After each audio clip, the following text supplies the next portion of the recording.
Okay, hey, welcome to another stream of Lyrebird Edits. Sorry for keeping you all awake, UK people.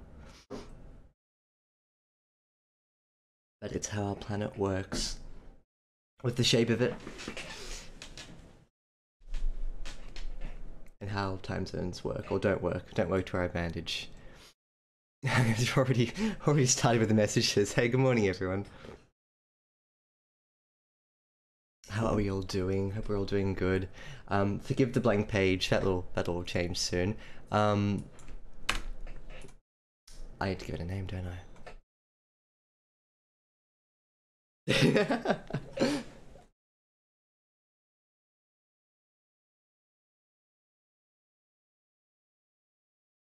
Hopefully not too many criminals here anymore. We've got... Yeah, I think... The criminals were one thing, but then the cane toads were another. And the lantana, and the rabbits, and yeah, and everything else that's in our country right now that's ecologically messing us up.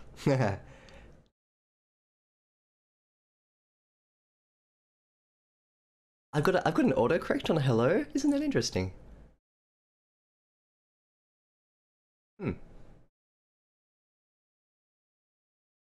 Maybe you're seeing things, Octavia Memories. Maybe. Also, yes, I'm not drinking from my minion mug. This is coffee, not tea, so I'm only just up. Sorry for starting a bit late today. In which case we should probably dive straight into what I was considering of doing today. I'll give a little explanation.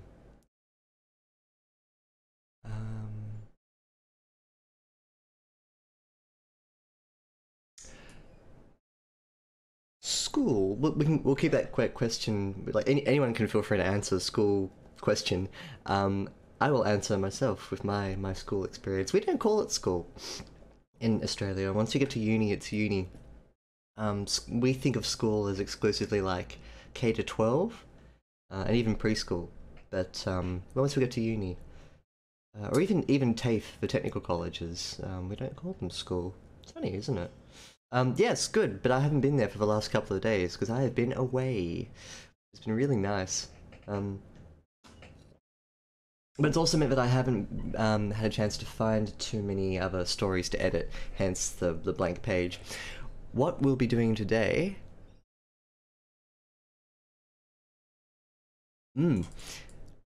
So this isn't actually the first time I've done little exercises before. Sometimes in the past I've done this too. I've worked on working in the second person, and also I think another tutorial I did was working with a style of first-person narration or third-person narration, but encompasses, like, it works with parts of second-person narration, but doesn't exclusively follow on that. TTLACC would probably be able to help me out in terms of remembering what another tutorial I've done is. I've done a couple. But I don't remember quite now what another tutorial is I've done. This isn't my first, not my first rodeo. I'm not a monster, are you? Sorry. Not so, I love second, sometimes I love second person.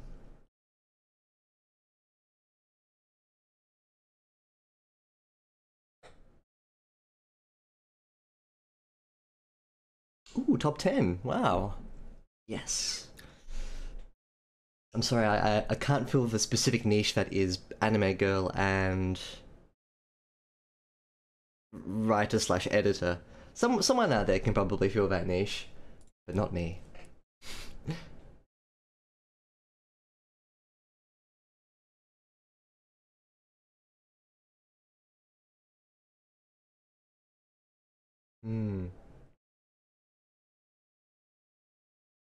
A Lyrebird anime girl cosplay stream. Well, if it's anything like my minion cosplay promise.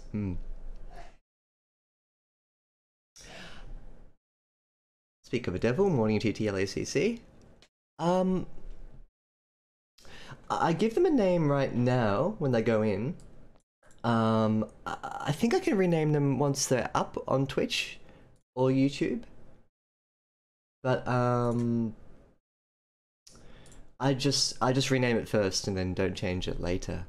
I never think to do once I hit 10k. Yay. I'd be happy with. No, I'm not gonna talk about that anymore. So just what Pumpkin Pie Addict was talking about before, saying unreliable narrator stories are fun to write. I like to bend the genre and twist it once I have the reader's attention. Which is, I think, the one of the best things you can do with an unreliable narrator, and that's what we're going to be talking about today. What we're going to be doing right now is like a mini tutorial. It won't last all that long. I'll just make up some examples as I can think as they come to my head, and then what we'll do is we'll go back to the Real Psycher's unreliable narrator story and work through a couple of elements. Probably from, maybe even from where we left off, but we can also focus on specific places that I remember, in which the unreliable elements of the story were kind of brought to the fore a bit more. And we can talk about them and how they work, so...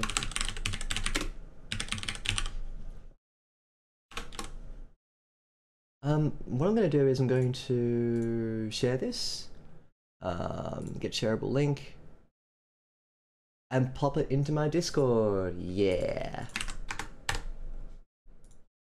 And also Twitch chat, yeah. If you want to jump in and vandalize as I go on. That could backfire. I don't really know if I should have done that right now, but yeah, just if you want to just have access to this document later, I might put it on viewing or commenting. I'll put it on comment for now, and then if you want to berate me for doing something, just tell me in chat box or on Discord, and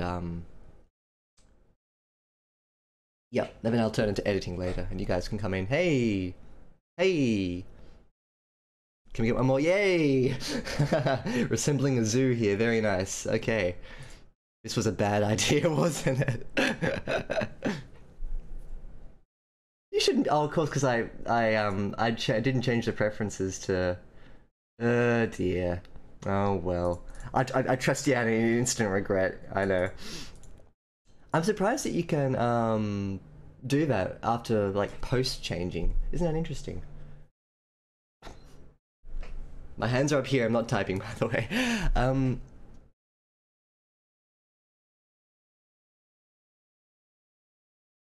Do you mean like what starts in the very start of a story, Pumpkin Pie Addict? I think you're right. Like most of them will sort of ease into it, won't they? They won't. I can't think of a couple that don't do that. Let me just read through, and I'll come back. I like your handsome face too, Pandas from Mars. Thank you for the compliment. I'm sure that you have a lovely face. That would be unreliable. Yeah, very unreliable. Ah, yeah. There you go. No, I didn't ignore you. It's just a lot of people talking, don't worry. Name of the Wind is unreliable. Is it unreliable from the very start, though? That's the question. The type of story that is unreliable from the very start is a story like Nabokov's Lolita, which is a really excellent story. It's a difficult story, that's for sure. But oh wow, what's going on here? It's all star. Okay, you know what? You guys can't play nice. This is awful. So what I'm gonna do is I'm gonna make another document. I'm gonna bar you from copy pasting the lyrics to Smash Mouth's All Star. You know that Shrek is on Netflix. I was very close to watching it the other night. I don't have Netflix, but the place we were staying at does have Netflix. Now you're gonna comment, and I'm not gonna regret this.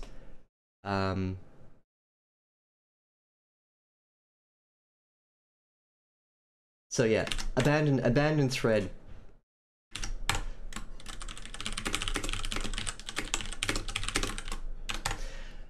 Alrighty, goodbye.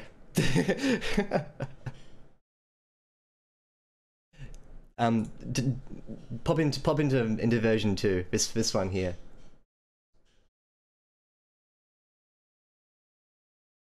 Oh, that's actually not a bad writing prompt. On the day my daughter murdered my son, I lost two children. That's pretty good. Let's put a pin in that idea. We're gonna go over here.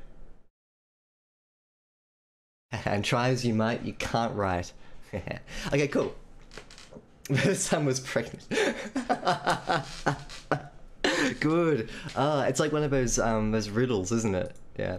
Okay, unreliable narrator. So when I was talking to Sayaka before, real stupid anime girl, you have a lot of screen names, Sayaka. Anyway, you mentioned a lot about no, when I was talking to you about like the different levels of how hard you can press an unreliable narrator. I'm gonna go back in our conversation and try and sort of find.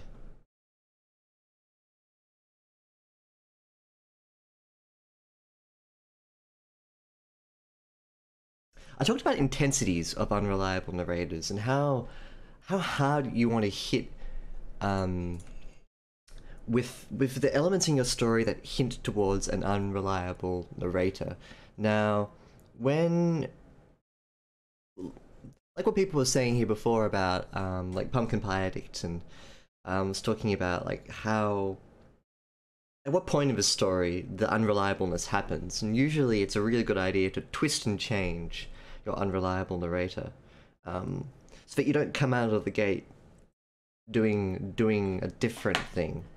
The alternative to that is that you actually, you do the complete opposite, and at the start of the story, you declare that it's going to be narrated from the perspective of someone who is unreliable. Noir used to do this really well.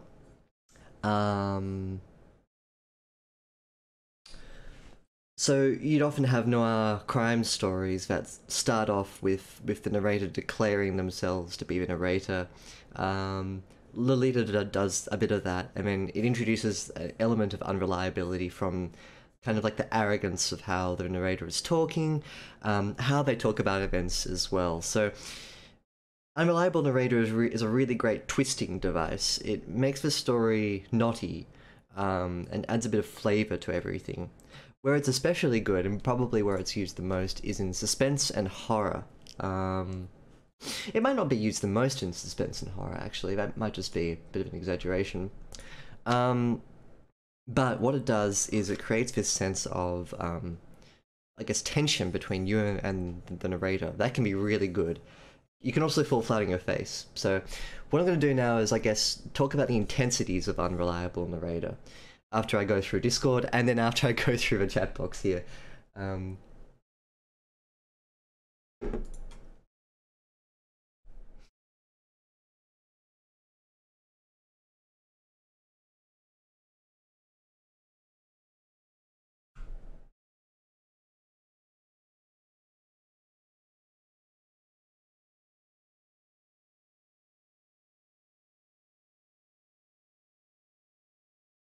Hey, Open Door Writing. Sorry for not getting you to you before.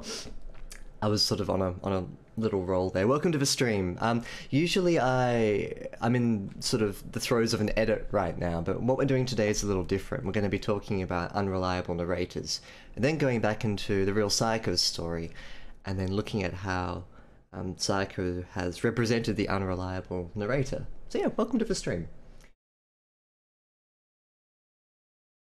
Yes, you had Pandas from Mars says, guess who has Vulgar in him? Not me. It's 9 AM, and it's at least half an hour too early.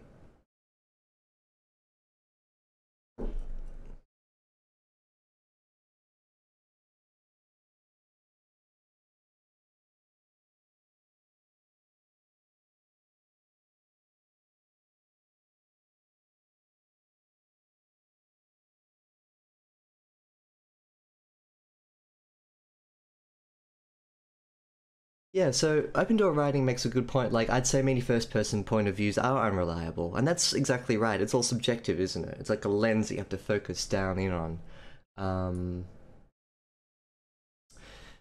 And so in that regard, you have to be sort of careful when you define what you mean by an unreliable narrator.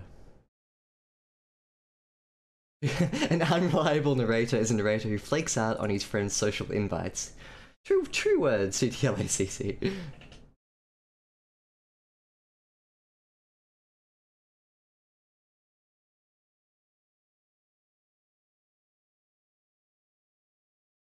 Oh, cool. So Sayaka's rewritten the car in the driveway scene. Yep, 100%. I'll go and track that down. Thank you. I noticed that you've been rewriting your story as well, so I'll have to go and give it an eyeball.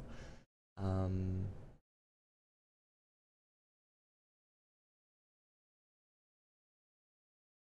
Human memory is awesome, Pandas from Mars. Good old acetylcholine. Um,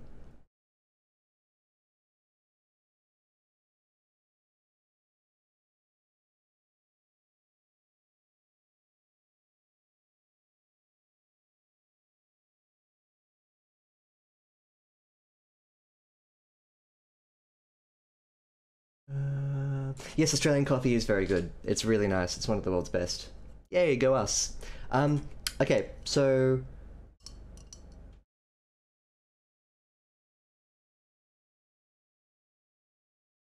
yes, quite a bit has changed. Sorry, I'm now up to speed. Apologies, I usually don't have to read that much chat. Um, I also saw someone asked me to define what an unreliable narrator is. It's when you have a narrator who's obviously twisting events to their own perspective. Now, not in a way that like usual subjectivity works, but in a way in which you get the sense that the narrator is knowingly giving you a false account of how everything is going. Hey, Liar. I was saying, hey, Liar. Hey, Justin Tunes. Good to see you. Okay, let's figure out intensities. I'm going to use one of Sayaka's examples of within Sayaka's story. We had the narrator coming back home.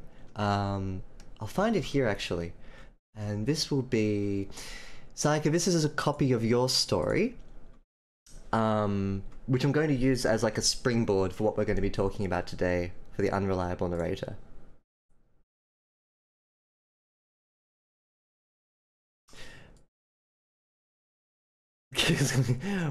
we are sentient chemicals.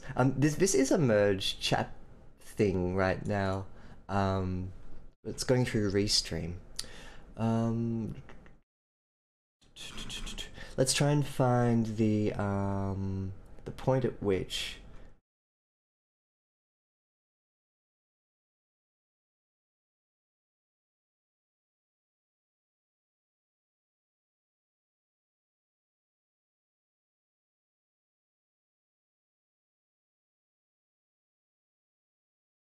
I think it was around here, wasn't it, Sayaka? Give me a little go down if you want the cast scene. What's it nearby? Is it near the like? Let's use the bright tendrils as your signpost here. Is it before or after this one? This is Sayaka's story that we're still looking at today. You're at it. Okay, cool.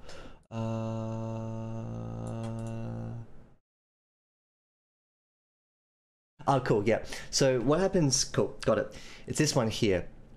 Now, what's happened in this story so far is that this man. This is a simplification, but if you've been watching the last couple of streams, you'll know. From top of this page, the narrator here decides that he wants to spend the night at his parents' estate after having fled his own apartment with an intruder inside it. So he drives up to his parents' estate, parks his car, looks at whether or not his parents' car is there or not. Yeah, isn't that interesting? The rainbow emoji. This merge chat sometimes puts its own flavor of emoji in. So my mind was set, I wanted to see them, and so I zoomed off into the night. An hour later, I had arrived. Just to remind you, this is Sayaka's story, the real Sayaka here. Um, the sight alone brought me satisfaction, as if driving here had been a great achievement. I'm going to zoom in. I suppose making it here without passing out was an achievement in and of itself. I followed the short walkway to the front door, ready to disturb my parents, but they would understand. I knew there'd be no one awake at this hour, but they'd respond if I kept knocking. It was just a matter of waiting. My foot tapped with impatience as time passed, without the slightest hint of activity. I could hear no movement, see no light, feel no presence. As the anticipation gnawed at me, I stepped up my game, knocking with greater emphasis, even throwing a couple of small stones at the bedroom window. Nothing. My lip quivered at the thought that they might not be home, but I knew they were. When I pulled in, I saw their car on the drive. I turned and hated myself. It was my car. I was parked where they normally were. If I had the slightest ounce of sense, I would have realized they weren't home upon arriving. I choked back tears, for disappointment all too real.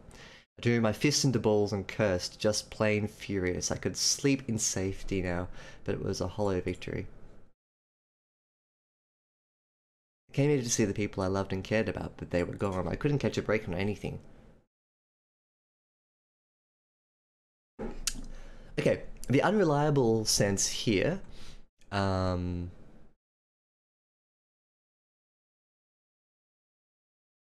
it's difficult to know whether it's, I need a bit more context about like the feedback here. Oh, okay, cool. I think you just walk down into the, yeah, the character then walks upstairs and sleeps. But the element I wanted to worry about here, is this. So this is like a sort of light version of an unreliable narrator. In this story here, we've got a narrator who's talking about events that have happened in the past. They're a little bit distant from it. This is my understanding, Sayaka. Whether or not this is the actual case is a little different, but let's use it as like a sort of touchstone for what we're going to be talking about today.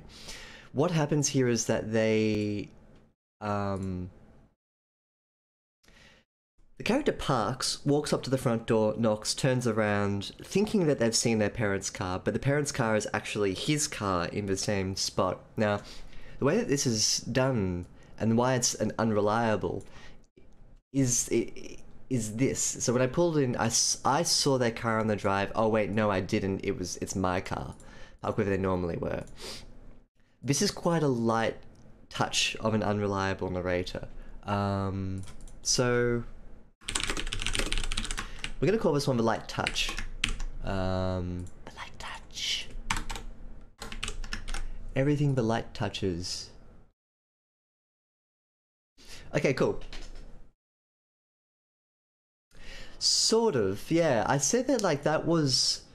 I'll show you why it's not as heavy. You're right. I did say in our private messages that this is like the heavy version, right? Except it doesn't read heavy. What would make it heavy would be having a very clear sense of your character having parked the car in a certain spot next to a certain landmark, taking out the keys, walking to the front door.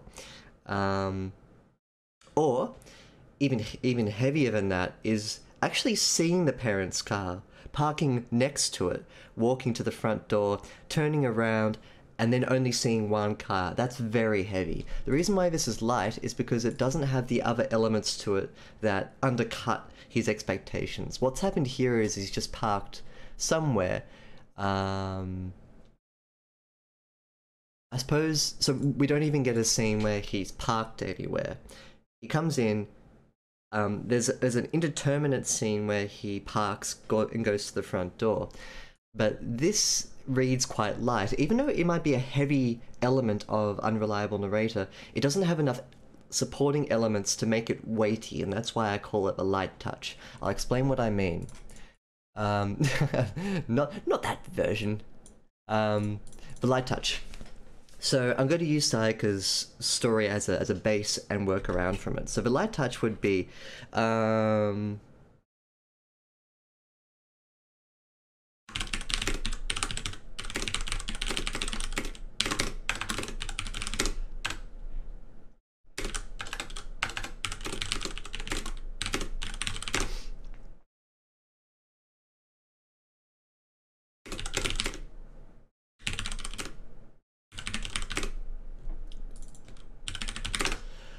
okay, a light touch probably wouldn't strictly involve him seeing his parents' car there in the first place. So we can do what sort of Sayaka's done. So gravel crunch beneath the car, tires as I pushed up the hill. So he's already in a car. We don't need to, like, this is just out of context.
Also, apologies in advance if I'm a bit slow today to get to you over chat. We've got quite a lot of people here, which is nice. Um, it also makes sort of finding you a bit difficult sometimes too, so please bear with me. Um, if I just flat out ignore you, it's not because I've ignored you. It's probably because I haven't seen your message in the chat box in the flow. So just feel free to type again or be like, liar, you've been ignoring me. I'll feel bad and I'll go back and I'll shower you with affection and attention. Affection not guaranteed. Attention somewhat guaranteed.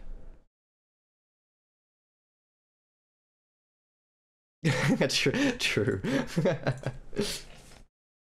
No, but it's nice to interact as well. On a side note, I do want to ask something. TTLAC, as official time master of this stream, could you do one of your old-fashioned delay checks? I've enabled a new setting in Twitch that makes it so that I reduce the latency between chat and here. I'm interested to know how long that delay is. Last stream when you weren't here, it was like 15 seconds, which is longer than what it used to be. So, yep. How long? How long was that?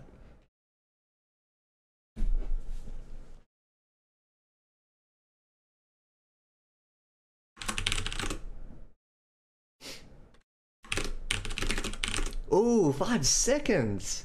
Nice! Very good. That's impressive, isn't it? Yeah. Well done, Twitch. Well done. That's really good.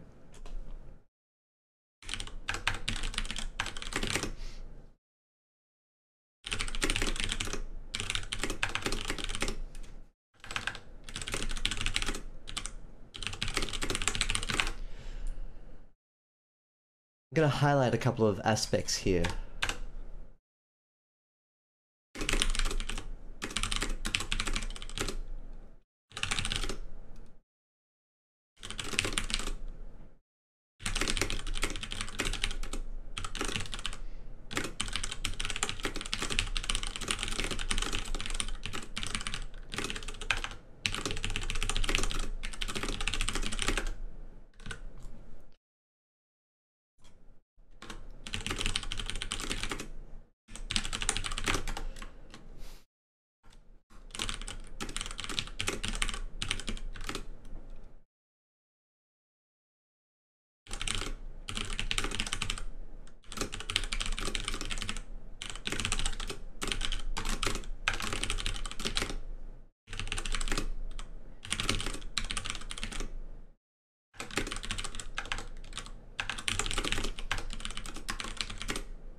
The light touch.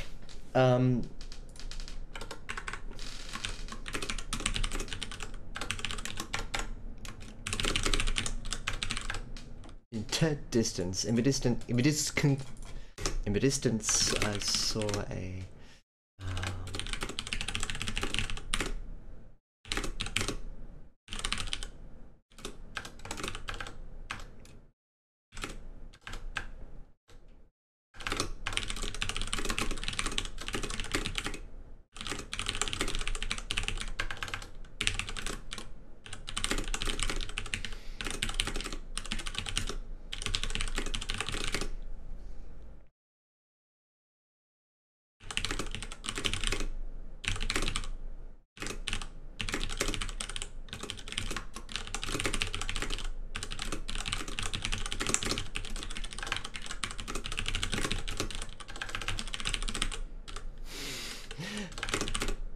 The famous te. Yeah. No. Can I do that? April Fools, I'm upside down. Next year's April Fools, I'll do it. Or maybe I'll be like, haha, it's June Fools, because we've got, it's different in my country, and make up my, you know what's annoying about April Fools? I'm gonna get sidetracked for 30 seconds. April Fools is terrible for an Australian, because a New Zealander and a Fijian and anyone in our time zone, because we get like 40 hours of April Fools. We wake up, haha, April Fools, haha, okay, fine. We go to sleep, we wake up, haha, it's April Fools in America, you wouldn't believe what Google's done. And we're all like, oh my goodness, it never ends. April Fool's Day, from the perspective of someone in Australia. Ooh, calligraphy, that'd be interesting to watch on Twitch. I think there's a separate subsection for calligraphy, if that's, I remember seeing something fairly recently. Yeah. But anyway, welcome to the stream. What's the experience of writing while live? I usually don't do an awful lot of writing. I usually edit. It's a lot of me talking. That's the experience. But what we're doing tonight, today, if you're in my time zone, is we're working through the concept of like an unreliable narrator. I'm giving a mini tutorial. Other people here, I think we've got a few Twitch writers here as well. I find that writing while live really depends on like how you interact with the chat. If it's just you and the page writing, I mean occasionally you're like going over here every 10 minutes. It's a bit different to if you're giving like a tutorial or something, yeah. Yeah, do other people in chat have experience of writing their own stories over Twitch and having people comment on it? Let me know. You're onto us, Real Psycho, you're onto us. What we're doing here with the light touch approach is something that's quite almost indistinguishable from a regular approach of an unreliable narrator. The comment was made before, I think either by Pumpkin Pie Addict or Open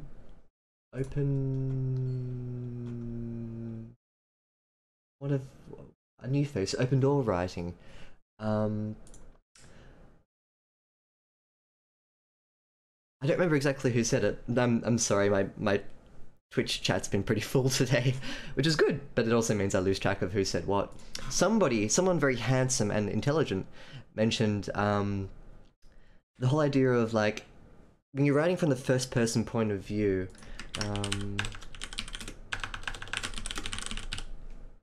oh yeah, it was Open Door Writing who said, I'd say many first person POVs are unreliable, which is totally true. Like, if you've got a first person perspective, it is by definition going to be subjective, which then makes it somewhat unreliable in terms of the objective fact of the story. This idea of the first person being unreliable bleeds in with something that I call the light touch, which is, I suppose, like an entry-level unreliable narrator. The narrator isn't purposefully trying to trick you. They're not trying to establish their dominance over the facts, to twist it to their own ends. What they're doing instead is simply doing like a slightly heavier first-person subjective. So how does this work? Well,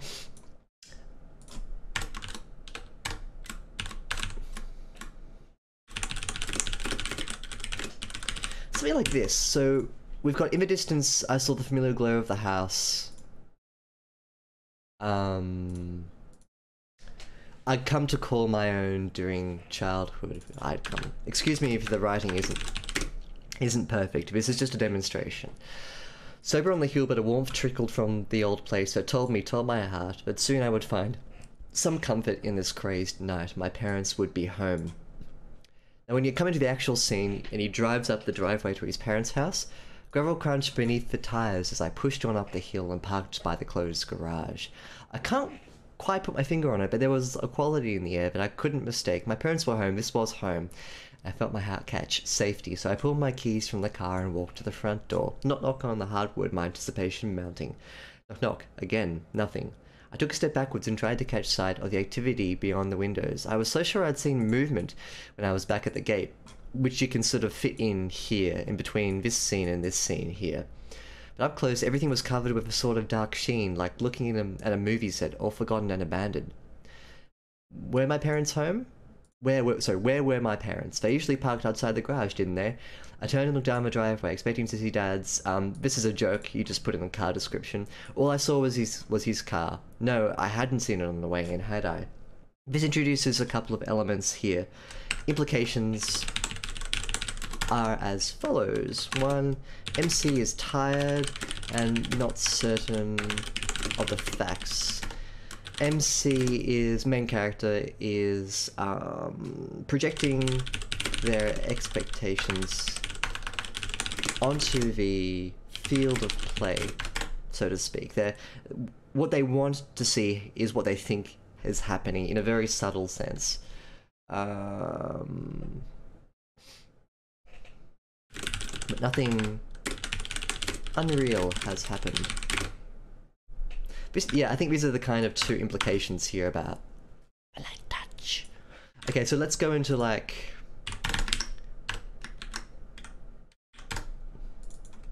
the medium touch. It doesn't sound good, does it? Like,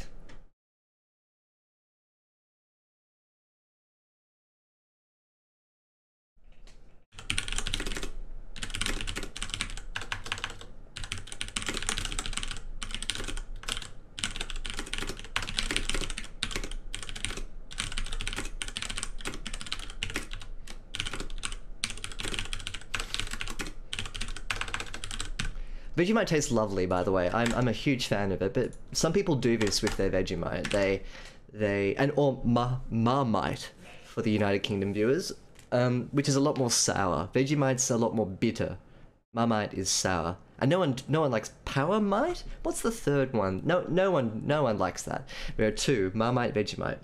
Now, if you have a layer of Vegemite on toast, often what people will do is they'll like cover the toast with butter first, then put Vegemite down on top of it. I'm calling this the medium touch. This is like a mixture of unreliable and reliable narration. So within this type of setting here, you actively declare things that are untrue within your narration style. So what happens here in the first scene is that the narrator hopes that his parents will be home, comes in and they're not home. So let's replay this scene from the perspective of a medium touch. And I'll go back and read chat. I think, yeah, Sekoj like says like, I could never do live writing, too many distractions. I think you just have to tune out the distractions. Some people do collective live writing. They get in a group of 3 and they all stream and they do like writing sprints. It's not fantastic fun to watch, but to be a part of it, it'd be interesting. Hmm.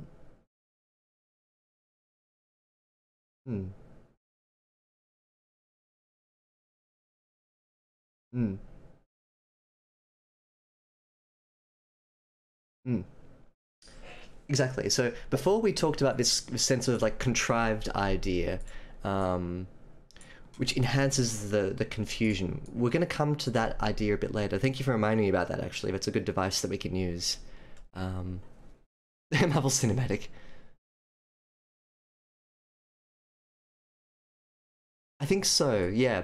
That's right. And that's why I call it the light touch, even though it has elements of what we were talking about. MC is tired, not certain of the facts, but nothing unreal has happened, I think is the implication there. And I think that's the implication you wanted to give to the ghostly touch.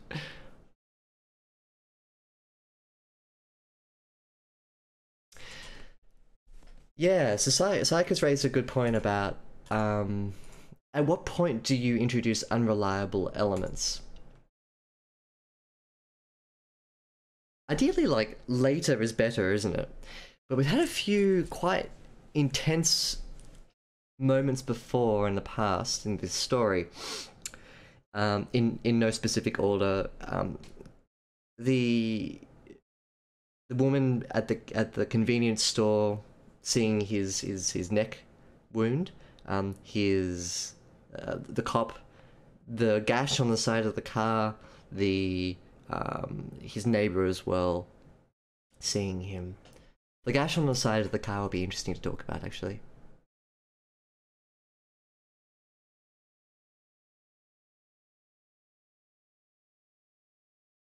That's a cool emote.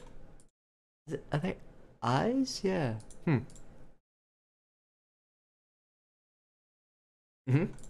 Yeah, they're the unreliable elements too. Don't forget the gash in the side of the car. Which we could introduce here as well. So like the medium touch. Let's copy paste this bad boy. In the distance I saw the familiar glow of the house I come to call my enduring childhood. So many watching.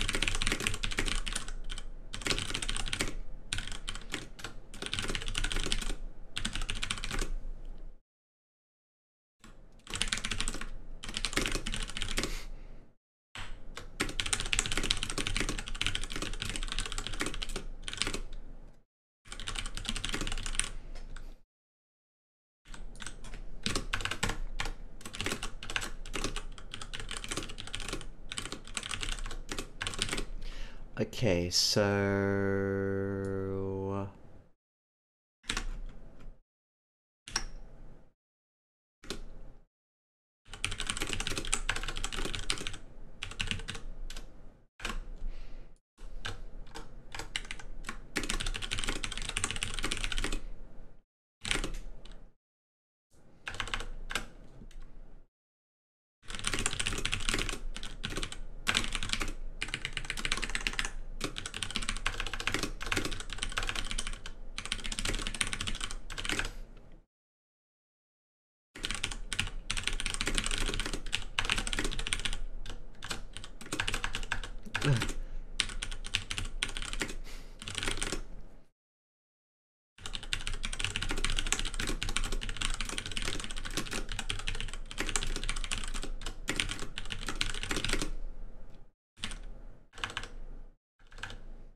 hello, Mystic Duskar. Welcome to the stream. We're doing something a little different today. I'm giving a little tutorial on the unreliable narrator. What we've done is we've taken a scene from Sayaka's story, and we're kind of approaching it from several different locations. We want to investigate how the way that you write a narrator who's unreliable will influence how the story is, I suppose, received by the reader, and what kind of implications that gives.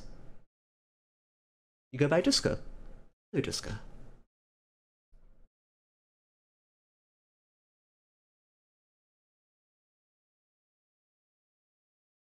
Oh, thank you. It is an interesting story too, that Sayaka's work with. I think I've got the streams should be in my Twitch video other thing if you want to go and look at them. Otherwise, I've actually got a YouTube channel that I should link to, shouldn't I? If you ever want to go back and watch one of my old streams, channel. This is probably the best way to watch my backups, because I'm too lazy to re-upload my old streams. I'm sorry, I'm too lazy. But ever since I decided to double stream to YouTube and Twitch, YouTube will have most of my modern old streams. So, done. There it is. I should put a banner on my dashboard, shouldn't I? My Twitch homepage. But yeah, if you want to watch something old, go there, have a look. It is really interesting, isn't it? I love the Unreliable narrator. Because it's so flexible and so... Be kind, subscribe. I've got my own cheer squad. Yes, you can. Yes, I got a sub. Thank you. Yay. I used to have a little thing that flashed up on screen, but it got scary. I'd be in the middle of editing something and I'd have the thing pop up on screen like, blah, you got a subscriber. And one time it spooked me so much, I'm like, I'm gonna have to get rid of that. So now when people subscribe to me, I don't get a notification. So yeah, if you do subscribe, tell me and I'll thank you in person. Thank you.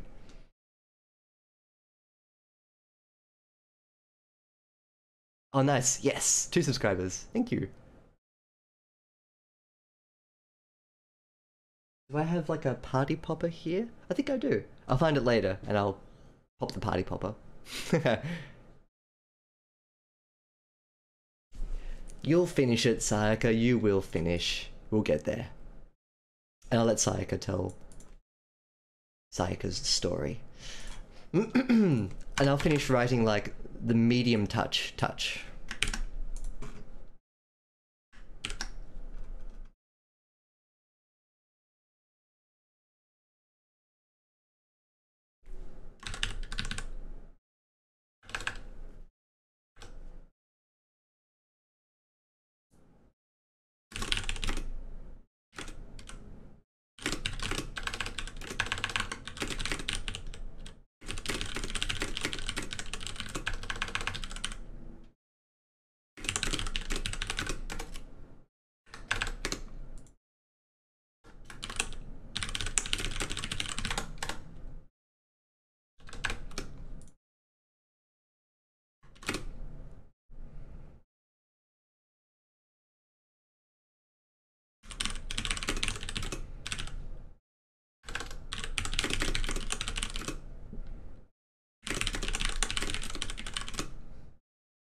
Americans drive on the left-hand side,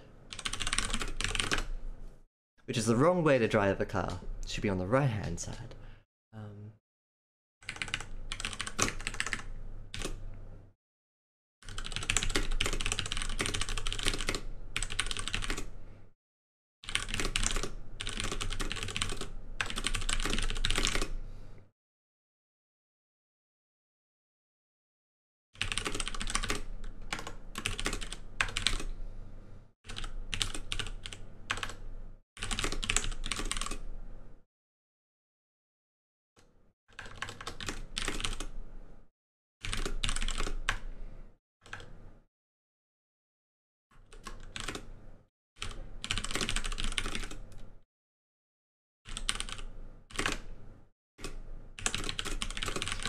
This will make sense in a sec. Remember in Sayaka's story how the monster forced him into the car. Not Sayaka. The main character takes off like ignition out of the parking lot, and then goes into the road. Now, we know that there was a gash on that car, and here you can change that gash to make it different from what we remember it to be. Alright, let me go back in chat, and then I'll explain what I've done here.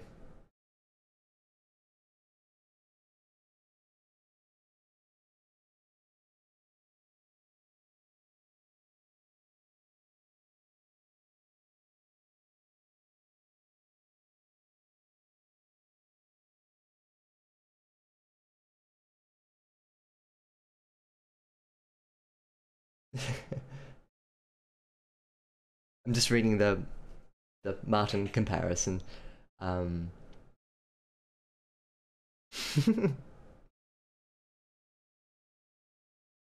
new phone.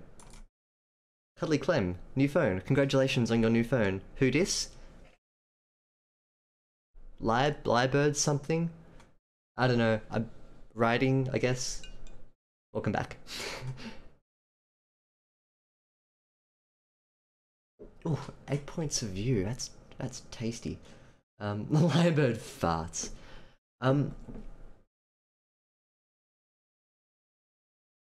Yeah, that's cool, Duska. Doing multiple character perspectives. Maybe consider making one of them unreliable. What I was saying before about unreliable narrators working particularly well with suspense, horror, thriller, bit of fantasy. You can undermine expectations. Now, you don't have to do it as quickly as this. In fact, you probably shouldn't. Sayaka raised the point of you want to ease the reader into and out of the unreliable sense, right? If your character hadn't encountered unreliable or unreal elements before, for example, if this was the start of a story and your character was driving home to their parents' estate, you probably wouldn't do this. You probably wouldn't make it so that everything is strange up front. In fact, you probably shouldn't. You want to go into the house, you want to make sure everything is okay, but the parents aren't there. And then when he goes to sleep, wakes up, then you can start to make things a bit more unreliable. The only reason I'm writing it this way is for demonstrative purposes. In context, this might be very different. What we got here, though, I guess, is like a different example of, a more general example of how the unreliable narrator works. Now, this is what I call the medium touch. In the distance, I saw the familial glow of the house, as I come to call my own during childhood. Sober on the hill, but a warmth trickled from the old place that told my heart, that soon I would find some comfort in this crazed night. As I drew closer, I saw the unmistakable flow of shadows and light come from a top story, but by the time I reached the front gate, the light had vanished. Classic Dad, always turning on the lights on account of expensive power. Yeah. So that's just, it's all placeholder text, right? But it establishes like a normal state. So I pulled into the drive and pushed up the hill. Another familiar sight came into view. Dad's horse-drawn carriage motor-fitted with the boat motor retrofitted with the combustion engine. He loved that car. This is a joke. Don't make a car like this. I pulled him beside the old girl and let my heart melt. So, in terms of like him relaxing, I was home, so I pulled my keys from the car and walked to the front door. Knock knock on the wood, my anticipation mounting, knock knock again. Plenty of room to add more normal detail here, like a familiar warmth, an inviting glow, those sorts of elements, right? Nothing. Where were my parents? I took a step back and took them inside the house in full now. Something had changed. So a wretched film clung to the windows, as if someone had taped bin liners on the inside. Total darkness, uninviting, uninhabited. They weren't here, were they? But how did they get anywhere without using Dad's retrofitted buggy? My heart in my mouth, I turned back to his car and was met with a terrible sight. His car wasn't there at all. It had moved. It hadn't moved. It hadn't ghosted away. In fact, it may have never been there at all. All that remained was my car. And what remained of my car scared me the most. I stumbled from the front door and found myself kneeling down on the driver's side door, running my fingers through the horrible metal gash that cut like a river along the door frame. It had grown in size. as if I'd rushed against a barrier on my way here. This makes sense in the context of the story, right? So, implications. 1. MC is losing control over his version of events. MC is not, however, willfully misdirecting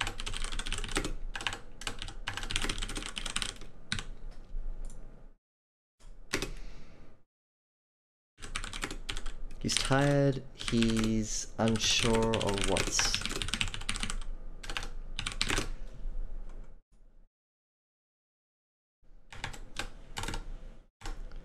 okay.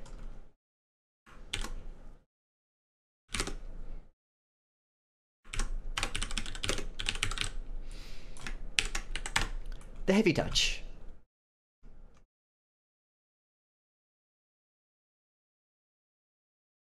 And then after this touch is going to come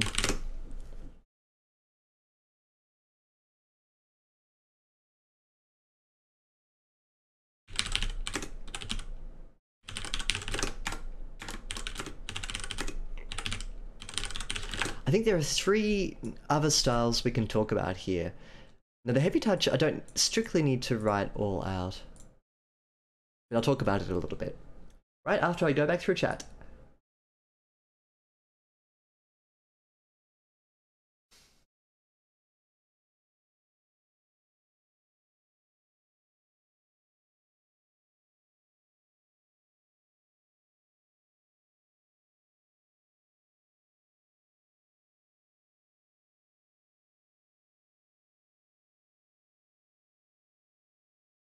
Psych asks, you want me to humanize the parents in my version? Yeah. If you want to. If you feel like it's an important part of a story to have that connection highlighted, rather than just, oh, I'll just go to my parents' place. Oh, we're not here, I'll go to sleep. If you want to underscore the type of relationship they have, that's a valid thing to do. To make him flippant about it, that tells you more, I think, than not mentioning them at all. That's up to you. But yeah, I'd say I'd like a bit more. I get a bit killy, says Sekoj, with multiple POVs.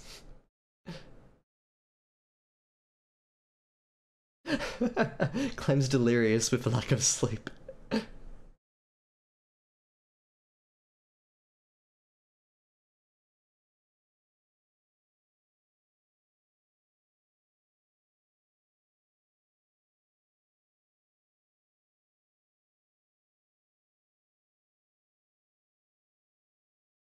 It did, yeah. In response to this,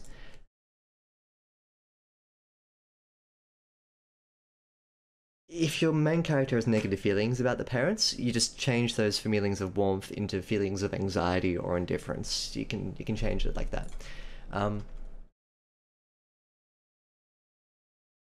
The heavy touch is going to be a bit more cold, I guess. Where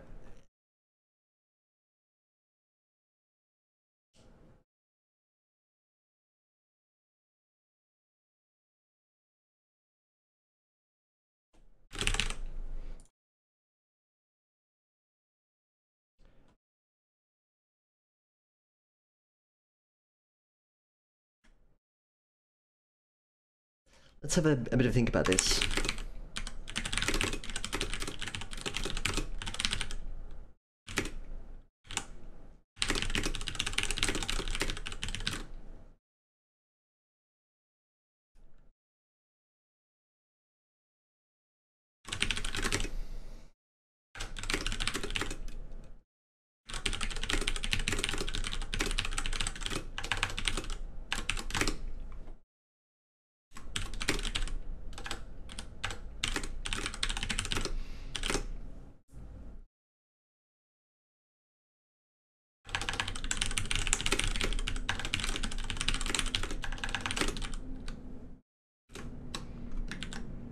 Nope. Sorry, I thought I copied.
how does this differ from the medium touch is what I was asking myself as I was writing it.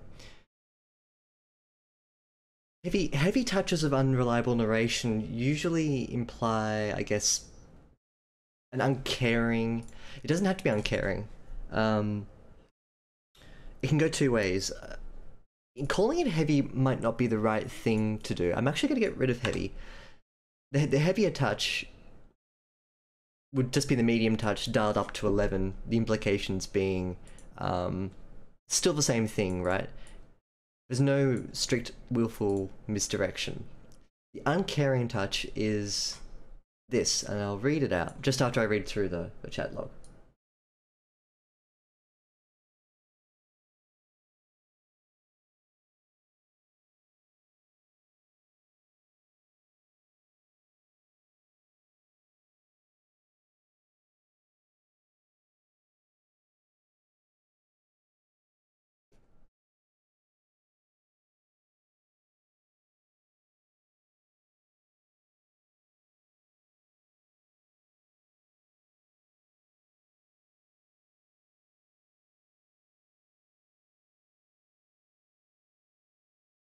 It's a very interesting story idea you had there, the real psycho.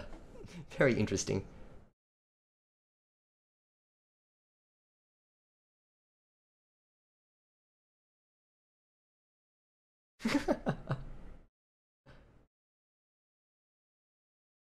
Oh, creepy asterisks.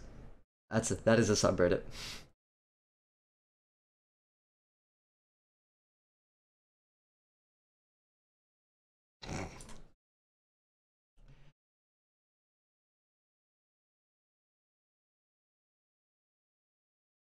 Psycho carefully, slowly, skillfully throws. Oh no, I can't. I can't even read that. I don't mind my chat devolving into a mess. You guys can have fun. I'll scan for the salient points. The salient points. One thing I did see was Duska saying it makes Duska feel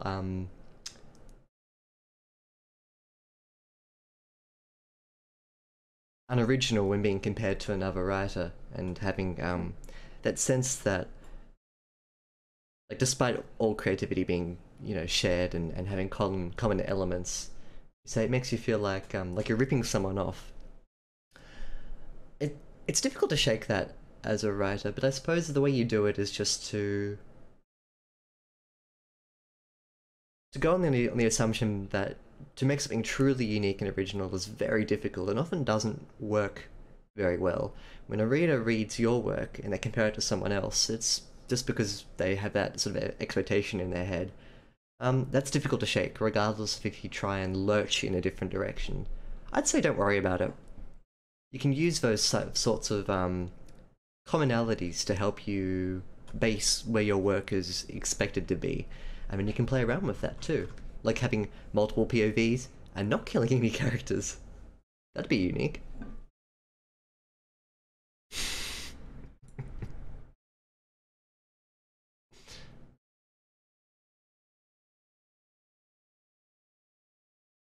Correct. So the emotion behind the uncaring touch, as well, means that you have to be, I suppose, careful about how it's used. The uncaring touch is, in the distance I saw the glow of my parents' home while inviting up on the hill, which sets up an expectation that it's going to be loving. If I strained my eyes, I could see someone up on the first floor flickering away in the lamplight. Christ, I have to actually talk to them, wouldn't I? I have to explain everything that happened to me. So I pulled into the drive and pushed up the hill. Another familiar sight came into view. Dad's vintage Lotus. He came about that thing what he did me. I parked beside the old beast. So, like, this is kind of sardonic then, but it kind of undercuts the expectation. I don't know. I parked beside the old beast, wanting to throw open my door and carve up a deep, deep line in the side. A piece precious. Took an amount of effort not to. Knock, knock, no reply. I looked again at the house and saw the telltale signs of vacancy, a coldness in the windows, and an uninviting aura. I rubbed my eyes, turned back to the car, catching I think all alone in the driveway. They weren't here, were they? What do you do then is you just push in through. So the uncaring touch is useful because it sets up an expectation of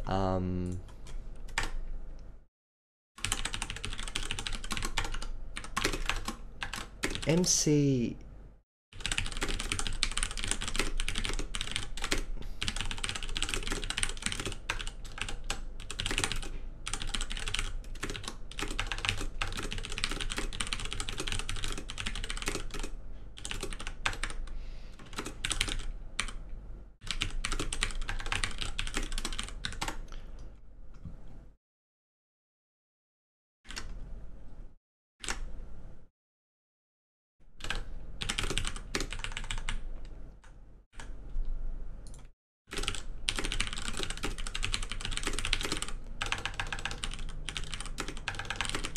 There's no evidence either way of if the uncaring touch is willful misdirection or if it's not willful misdirection.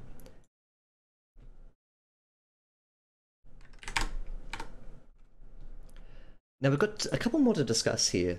The power in unreliable narration is not only the subjectivity slices, it's not just your reader understanding that your main character has a sense that their version of events is wrong. The unreliable narrator is at its best, I think, if it's done for a purpose that the narrator knows. So that makes it more impactful than if it's just, say, a more subjective first-person point of view. So what we're going to look at now is specific misdirections. And I'm trying to give it a little think about what kind of misdirection we can throw in here. This will really depend on how deep you are into the story.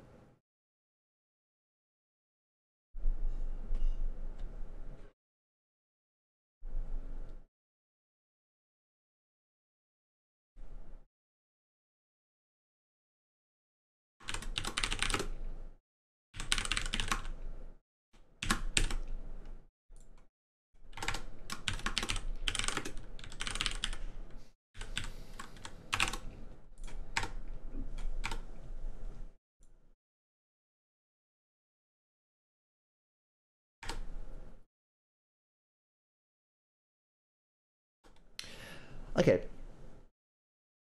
There's a point at which in this story we're going to have a reveal. We haven't got to this point yet in our read-through of Sayaka's story, but it's going to happen, right? The main character is going to realize himself or convey to the reader that there is going to be a reveal. You were dead all along? That sort of thing. So you can split up gentle misdirection in before and after. Now, this usually has to happen in any story, right? But for the purposes of this demonstration here, what we'll do is examine how we can set that up.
Sorry for ignoring chat. I'm just in a... I'm in the zone. Not the danger zone. I think it's just the writing zone. Highway to the writing zone. I'm sorry. You didn't need to hear that. Hoping beyond all hope of that. Hoping beyond all hope of that.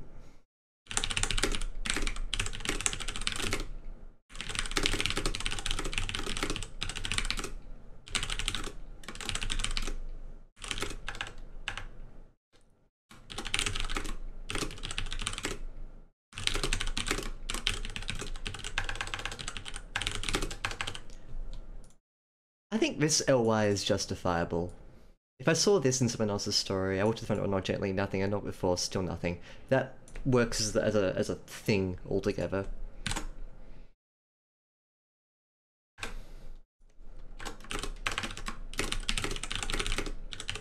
Oh, you're off claim. Wait, bye. Oh, Mystic Dusk is off. Mystic Dusk is off now. Thanks for joining the stream. I'm glad I looked up at that very specific point. Thank you for the follow too. We'll catch you next time. My stream times are on my Twitch dashboard thing.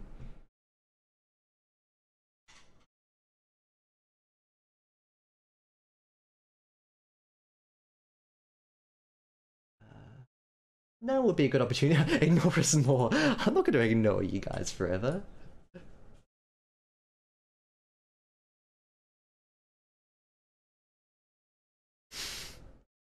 Wait, is Cuddly Claim going? No, it was just good that was going. Bye-bye. And you've got to stay here. You gotta infuse your tiredness through the Twitch stream. It's how I eat. I eat off people's tiredness. I feast on people's bleary-eyedness. It's my lifeblood.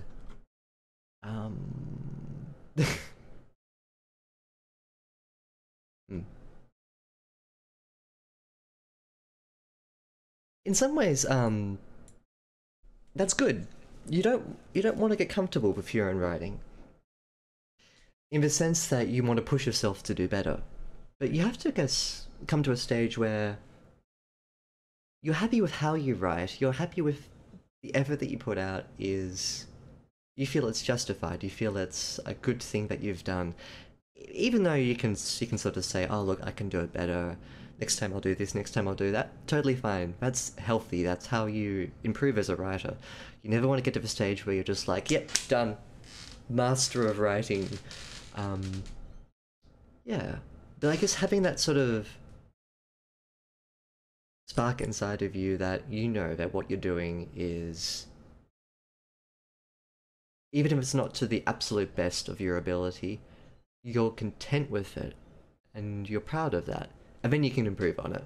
That's, I think, a good stage to be at as a writer. So try and aim for that, I guess. That's also a good aim too, yeah. If other people like it, then...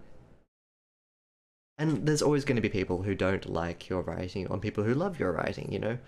You gotta find the people that do love your writing in a genuine, appreciative sense. Not just like a... I read your story, 5 stars, yay, great book, on to the next one.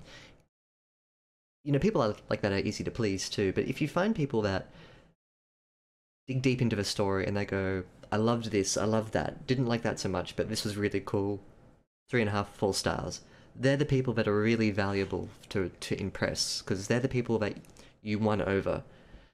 So yeah, that's the threshold, I guess. That's my threshold.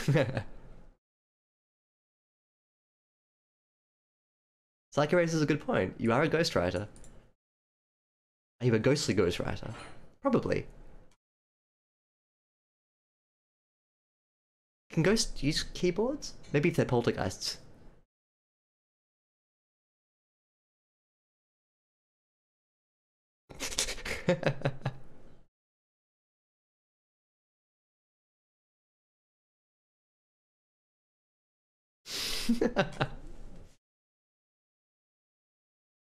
Married to the job.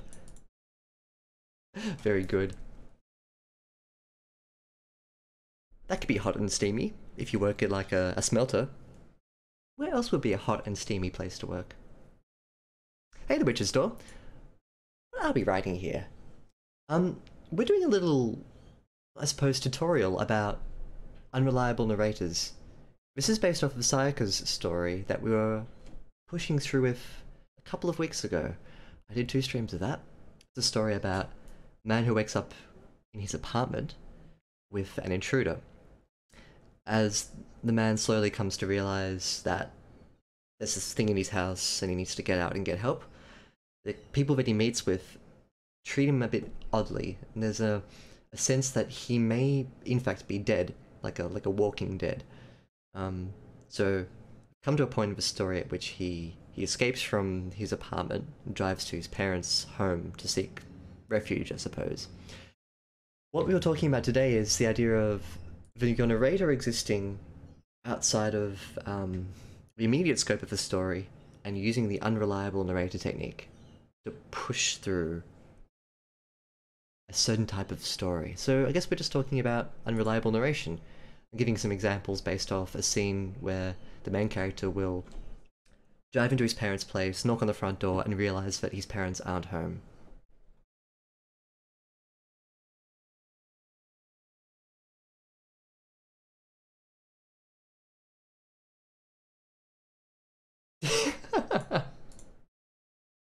Hey, no judgment. I think a lot of people separate out erotica and smart from like other types of writing too, but I'm sure Cuddly Clem can attest to this as well, that writing has commonalities that really need to be, I suppose, threaded together. So no matter what the genre is, you can appreciate how other people write and learn things from that writing, even smut. Nothing wrong with a good old sex scene. Nothing wrong with that at all. Maybe I should give a tutorial on sex scenes. That'll be uncomfortable. Don't get me wrong, I enjoy writing in them, but I'm not sure how we go like demonstratively. Not quite yet. We've got 2 more.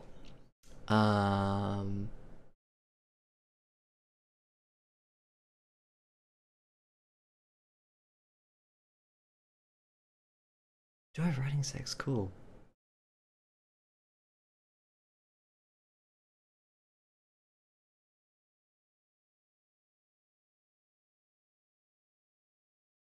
Right.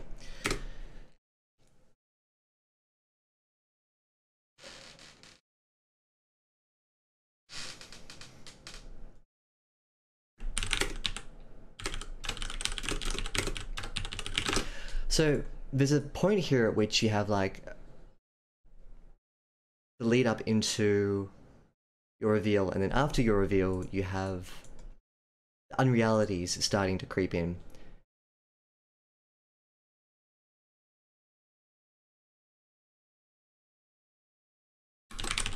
Oops, sorry, I'm gonna rename this before after misdirection.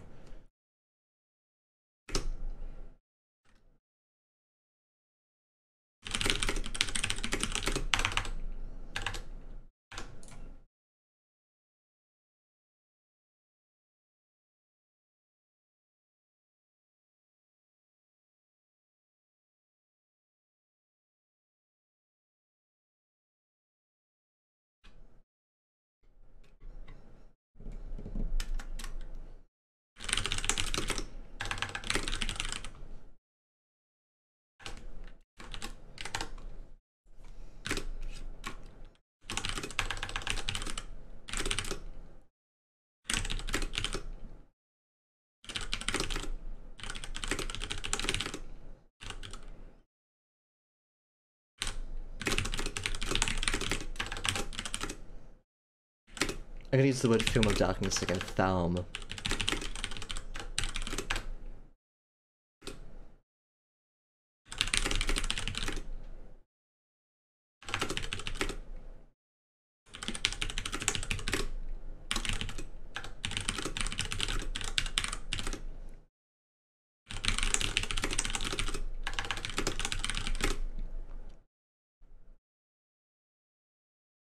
Concerns, sorry, corners. More people in comments from the corners.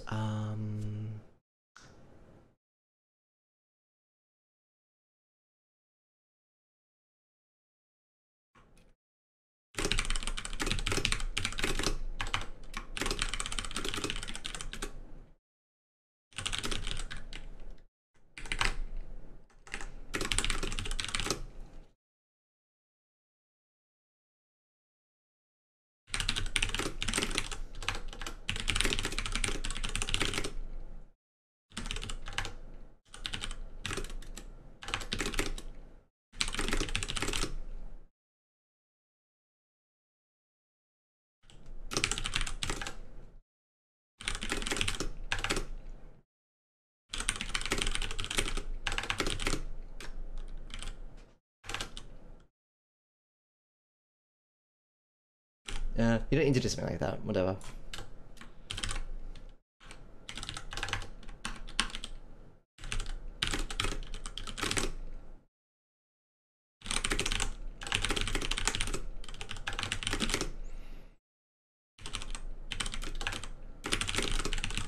I'm gonna just cut this short a bit.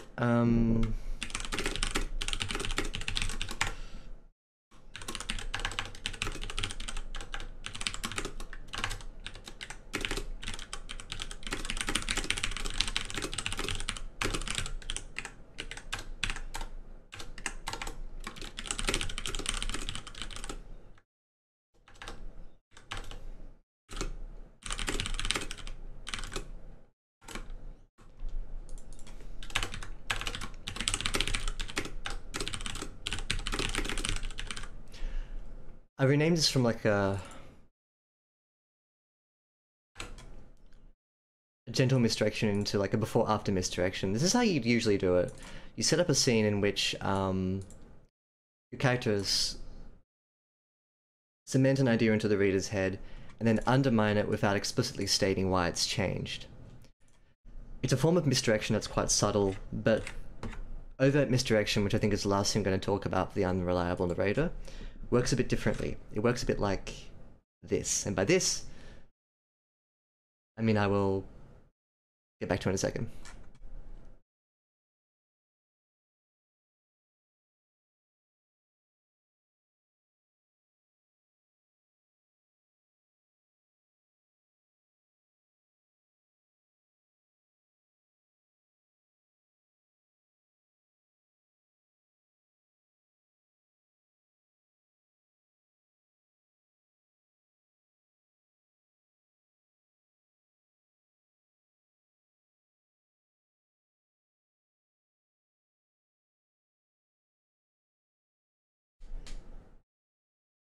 Ah, yes, exactly. Yep. That's actually a really nice sort of level of misdirection here. So you can do that too. Bonus points if you can actually make him go inside the house, sleep there, wake up, walk out, realize it's not his parents' house. That's a little bit of misdirection. What I think is, yeah, I think so. Let me show you one more example of how it may work. This is going to incorporate something that I think we were talking about before, Sayaka. Remember about the idea that when he was driving and he just suddenly poop appears in front of his parents' house. Let's work with that.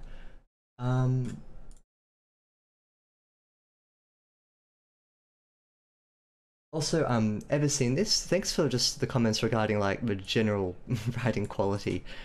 I think what I'm doing here isn't so much trying to give an example of like, mwah, beautiful writing. Point taken about like still nothing with the comma here. I'm kind of 50-50 about that one. What I'm doing here is I suppose giving like general examples of how misdirection or unreliable narration can work. It's not like a fantastic example of just prose or even writing in general in a line-by-line sense. I think what I'm trying to convey here is a more general understanding of how we can play with misdirection, how unreliable narration works.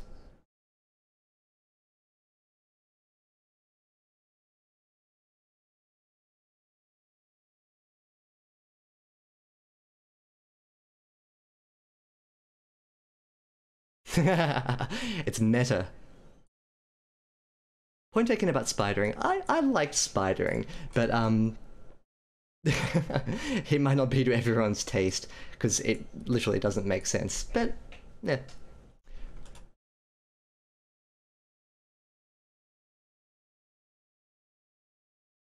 This would have to be done carefully, I think. If you wanted to use a word like spidering, to imply like crawling, stretching, I don't know, that's what I was going for. Maybe in another like subsequent draft, if I was writing this myself, I'd go through and I'd be like, nah. But I think it's also important, like in the first pass writing phase, to not be too hypercritical of your own writing. I think that's for like subsequent redrafts and edits again. Like I could go through this and just tear it apart in another sort of pass through. But I think just for like the first pass writing, yeah, it's sort of almost unproductive in some ways to kind of go back and be changing it almost immediately. I don't know. Maybe I'm just justifying it to myself. Maybe I'm unreliable. 3 meta, 5 me.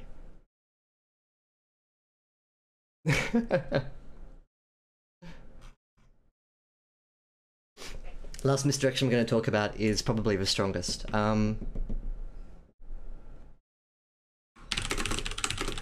Ignore the conjunction. The context of this is that the character has just escaped the monster that he was escaping from. Uninsightful narrator. Oh. And I found myself driving.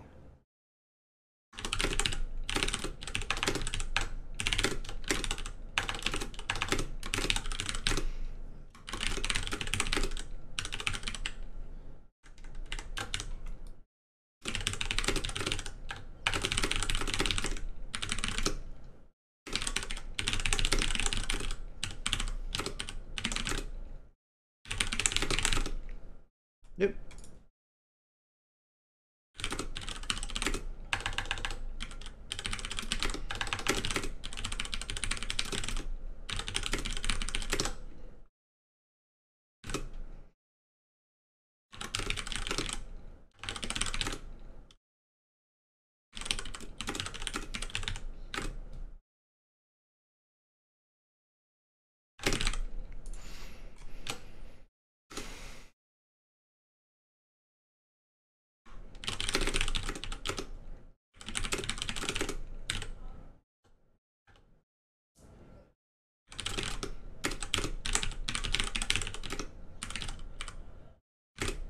So you could definitely show this instead of telling it. This is a tell.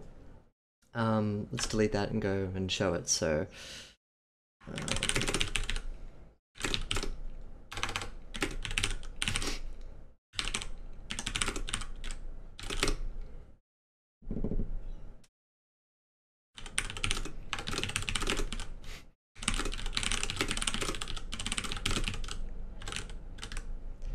this is a joke, by the way. I definitely don't recommend using the word spidering in this instance.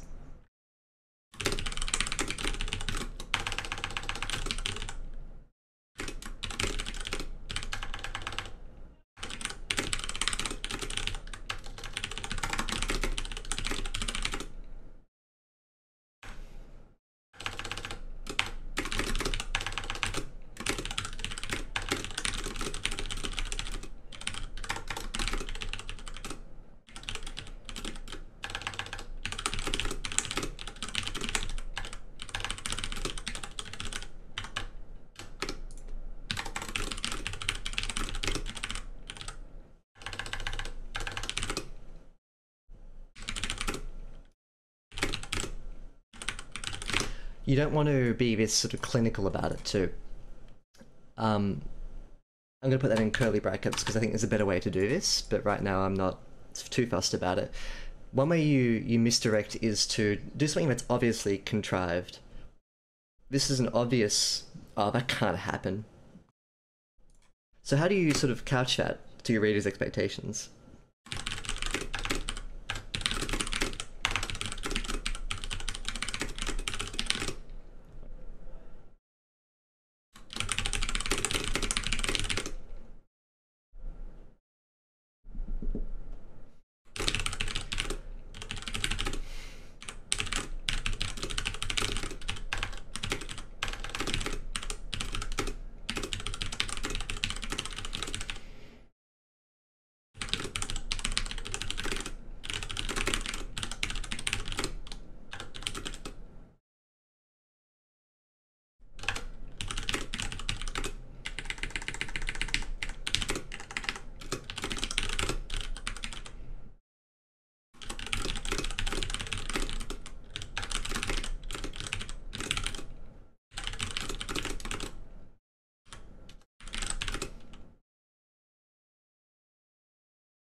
There are two things you can do with this. You don't even have to address the reader as you. You can rewrite this in a way that doesn't require you to slip into the second person. It's useful though, because a lot of unreliable narrators will do this. They'll either direct their justifications at you, the reader, directly, or a general you, like a reader that may not be, say, the actual reader, but like an implied and intended reader. What this does is it introduces an element of, like, first up, oh yeah, that can't happen, it's too contrived. And secondly, oh yeah, and the narrator understands that too. Another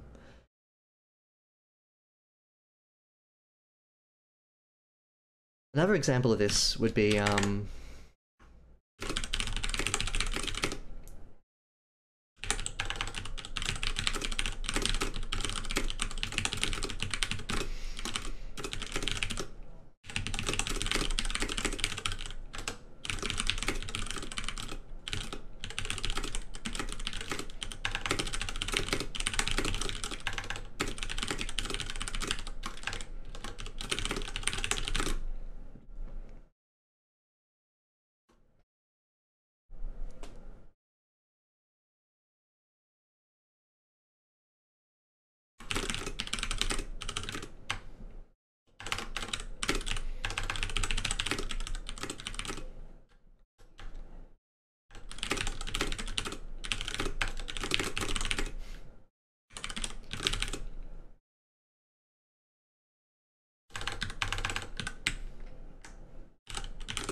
earlier on in the story, when the character walks into the convenience store, sees the clerk seeing him. This is a little misdirection. It's a subtle thing. But what you don't want to do is you don't want to talk about too much about events that don't happen. There's a balance here between an unreliable narration and narration that kind of steeps into stuff that didn't happen.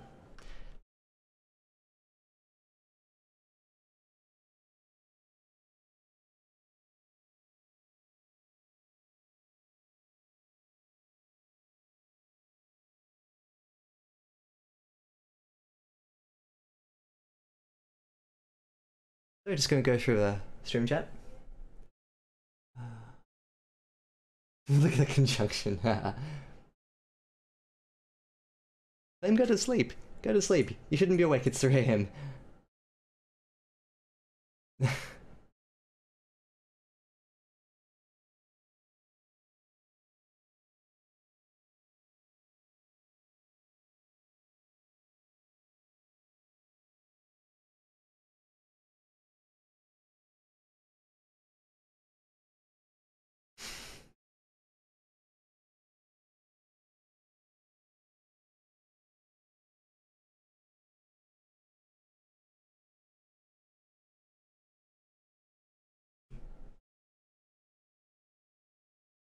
How swamped is your edit pile?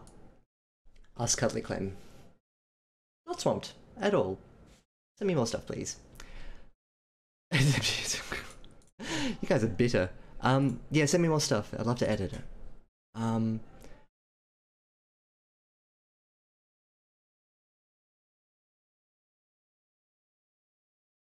Ever seen this raises a decent point, somewhat tersely.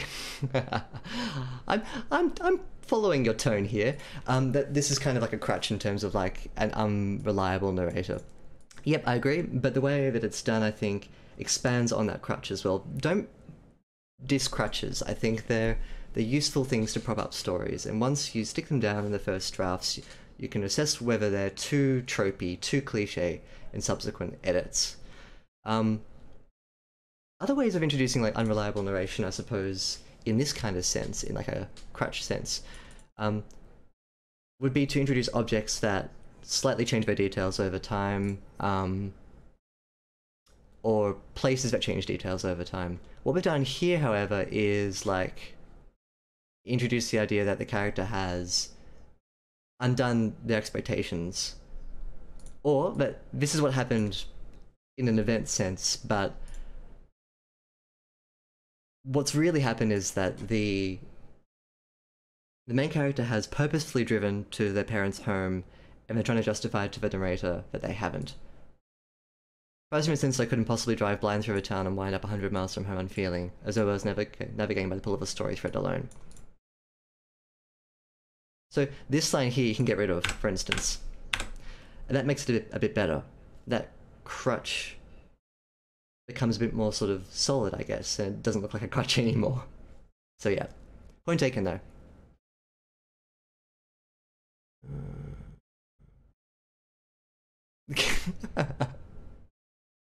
We are having a fight, aren't we? Hey, Colton Oliver. I've got another like little, I suppose, 20-minute stretch. Psycho, would you like me to go back into your story? Would you like me to take off where we left off? Ah, thanks. And look, I do appreciate criticisms too. You know, I don't want to be like that guy that has all the answers and you can't criticize me. I think one of the things I really like about the people that come into my stream chat is that regardless of where we're coming from, we all want to help each other out. And so if you see something that you don't like, I'm more than happy to actually take that as a criticism, especially if it helps me help other people as well. Like, I totally get your point about the fact that some of these are crutches or a bit of cliche. I sort of feel bad, like, that I couldn't give better examples in a sense. So, yeah. No, actually, I do appreciate, like, if you think I'm doing something wrong, or if anything I'm writing isn't good, just tell me, and tell me nicely. Yeah, but look, it's all good feedback, I think. Especially if it's given from a place of, like, yeah, good criticism.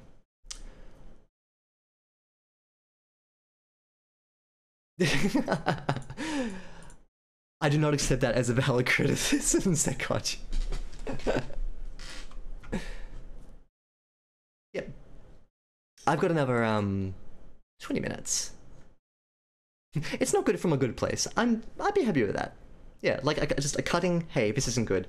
I'd also like why it isn't good as well. Like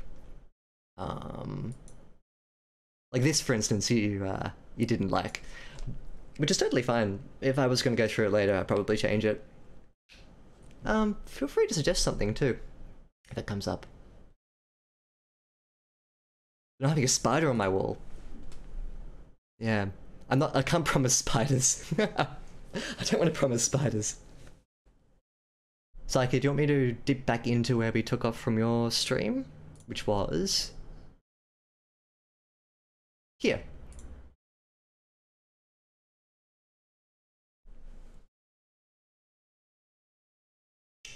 Will do. Start of a story.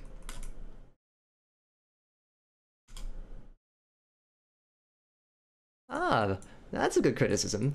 It's too familiar. It's too kind of, yeah, like a lazy kind of description. Yeah, fair point. See? Good criticisms. Let me criticize your criticisms. Why don't I start from the beginning and I want to go through and see the kind of changes you've made as well, especially in how the light scene, how the light switch works.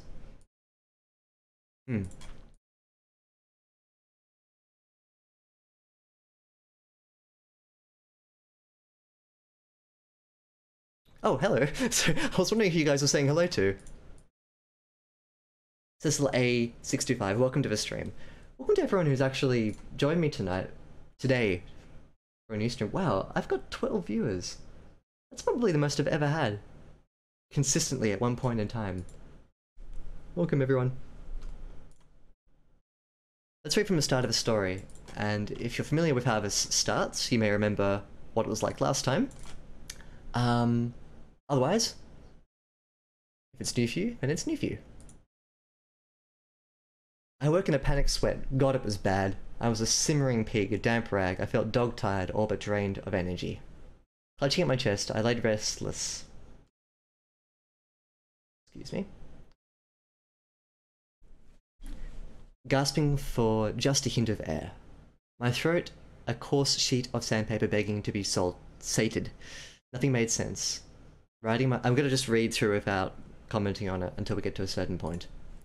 Ridding myself of Ridding myself of a sticky sensation became my immediate priority. I kicked my feet over the edge of the bed and turned on a quick shower. Good soak usually lifted my spirits and cleared my mind. I staggered over to the bathroom and pushed my way in. I flicked the light switch, expecting to be greeted by a blinding light that would take a moment to adjust to. But it never came. I blinked bleary-eyed, confused, until I remembered. There would be no light, the damn bulb burned out 2 weeks ago. I have to repeat the motions that were almost routine at this point, feel my way around the wall until I found the shower, while cursing myself for not replacing the bulb sooner. Sorry, I shouldn't be editing, I should be suggesting. That should be a colon instead of a semicolon. This is an okay use of semicolon, that's fine. Hopped into the shower, let the water flow over me, and experienced instant relief that the sweat slipped away down the plug hole, never to be seen again. As the dreadful feeling slowly faded, my mind began to clear up. I could now try to figure out what got me here. Something made me experience a violent awakening, yet I had no idea why. If it was a bad dream, I had already forgotten it. Dreams don't linger long in memory, but it had only been a few minutes. I should have remembered something, but I drew a blank.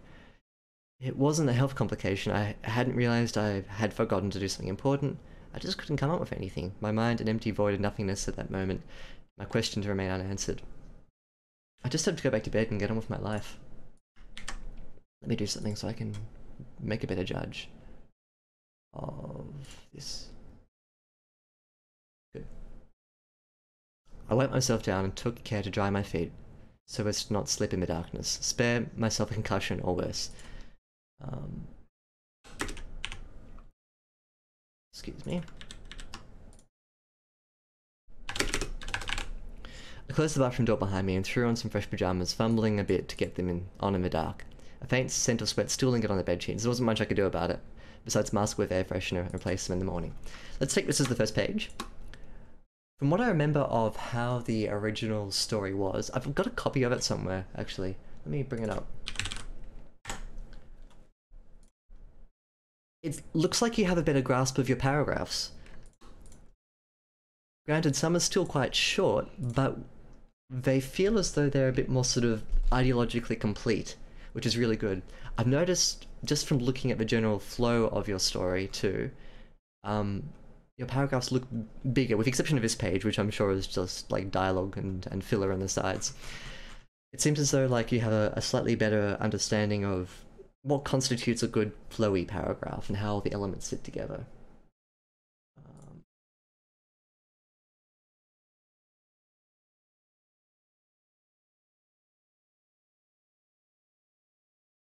For example, here's what we had before.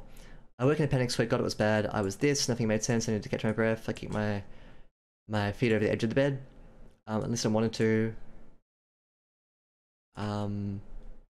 I go for a shower. Here's the light bulb scene. This was, I think, a solid paragraph at the start, and now it still sort of has that weight to it. So by virtue of, let me just do a comparison between 100%, 100%. New version, old version. So we can already see like the general size of a narrative is a lot more sort of what you'd expect it to be, which is really good. I'm impressed. This shows the virtue of just going back and going through a story a couple of times, doesn't it? That's really impressive. Well done. In a structural sense, like in a line by line sense, we can have a look at it too. But I think just like that was the thing I really wanted you to take away from my colossal streams, was just a sense that like paragraphs had to be more complete. So good. Well done. Well done. I mean, look, are they perfect 100% perfect paragraphs? Not strictly. But I didn't expect you to like solve every single problem or every one of my suggestions. I think the base of what I was suggesting has been addressed here. So yeah, congrats.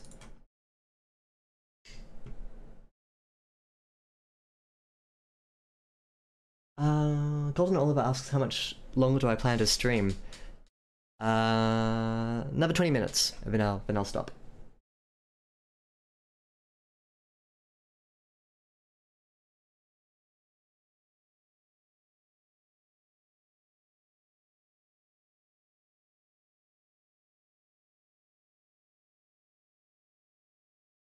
That is really busy today, isn't it, Clem?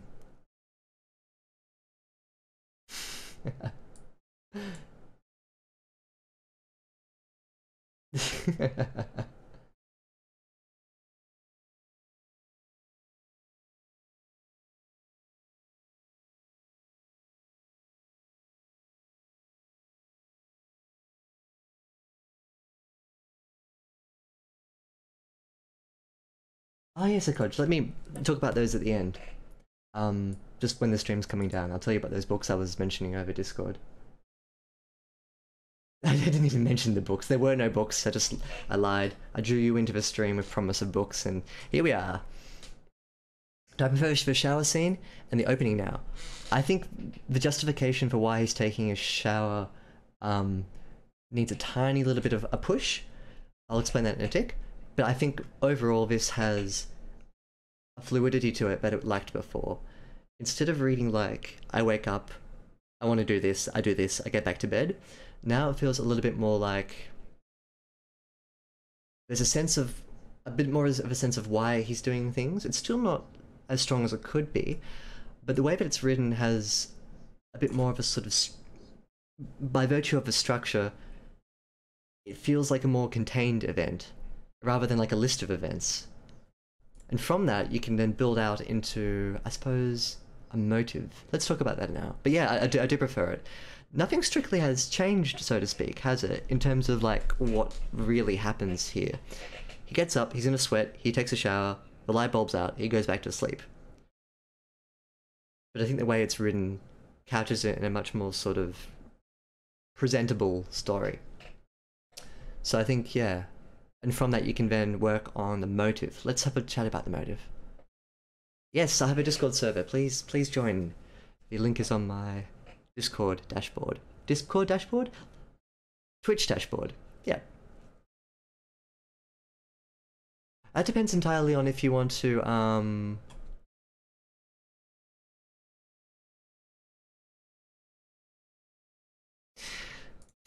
50-50 about that. If we get rid of panicked, you get rid of a sense of, let me highlight something here that I found.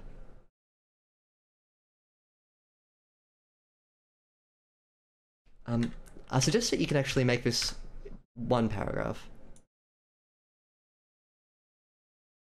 Yes, yet I had no idea why. If this was a bad dream, I'd already forgotten it. So getting rid of the word panicked means that for the reader, we lose something, we gain something. We lose the sense that he's motivated by fear to go and take a shower. If you take out panicked, that it removes that implication. What you gain from it, gain from removing it, is a bit more of like a dry slate. You can work with different implications a bit more readily. Here is the crux of this first part. I had no idea why. If it was a bad dream, I'd already forgotten it. Ever seen this suggested show The Panic? I agree. I agreed. When I first went through this story, my comments on the first part here were, you need to really express the fact that he's panicking. I made lots of notes about that, about like, he needs to be more disorientated, he can describe his visceral feelings, how everything feels for him. Saika came back with the comment of, Saika doesn't want to start this story with panic. And I think what Sayaka would prefer would be this sense of not knowing why things are the way they are. So I think Sayaka wants a different implication. I assumed it'd be fear, but Sayaka didn't want fear. My guess as to what the motive is, without asking Sayaka again, is that Sayaka wants a sense of mystery or a sense of, I feel uneasy but I'm not sure why. There are things that we can do for that implication to make it a bit more, how to say, motivated for the reader. That's my next suggestion for this whole page here, is that we need to clear up exactly why your MC is doing what your MC is doing. Yep. disorientation would be good, I think, to include regardless of fear or mystery. Disorientation really helps set the sense that something is wrong, but I can't quite put my finger on it. Unease. Good. So how do we drip unease into this opening paragraph? Or not opening paragraph, this is the opening paragraph. Get rid of the word panicked. I'm going to suggest putting that up in the first paragraph too. Okay, now after this sentence here, why?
You can get your character to declare outright what it is that they're feeling. The other way that you could do it would be to give a bit more of a sort of physiological approach. So what I'm going to do is actually put that as a comment.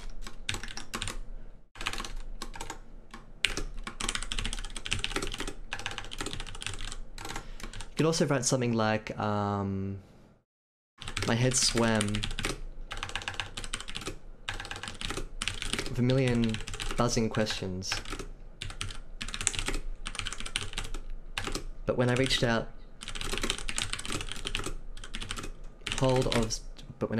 to take hold of something, anything that would make sense of why I'd been torn from sleep, I came up empty. Empty was how I felt.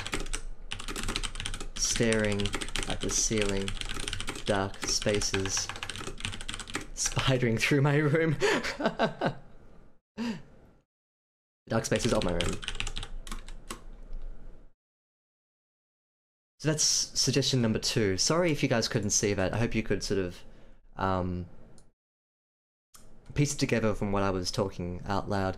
There are 2 ways you could do this. There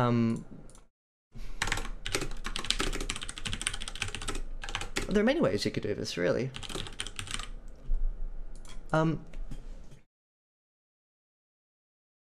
But we need a why. Feel free to cut this as well, and make it 1 paragraph. The why here is super important. If you want to get rid of panicked, we as readers need a reason for why all this is happening. Yet I had no idea why. If it was bad dream, I'd already forgotten it. This works much better if we plant in the reader's mind a sense that the main character doesn't know what's going on and they feel uneasy because of it. The MC doesn't know what's going on and they feel unease because of it. This will make this motive clarification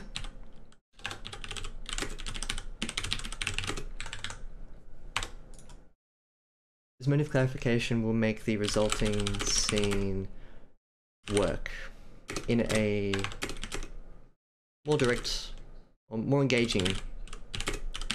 So instead of the reader fishing around for a reason why we spend 200-300 words going and having a shower, you place that motive up front, and then your reader will more easily glide into reading a description of taking a shower. Otherwise, there'd be little point to starting your story here if it's just, I wake up, I take a shower, why am I awake? And I go back to sleep.